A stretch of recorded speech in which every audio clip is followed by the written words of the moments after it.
تبارك الذي بيده الملك وهو على كل شيء قدير الذي خلق الموت والحياة ليبلوكم أيكم أحسن عملا وهو العزيز الغفور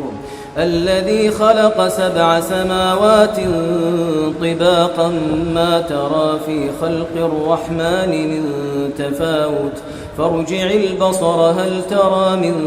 فطور ثم ارجع البصر كرتين ينقلب إليك البصر خاسئا وهو حسير ولقد زينا السماء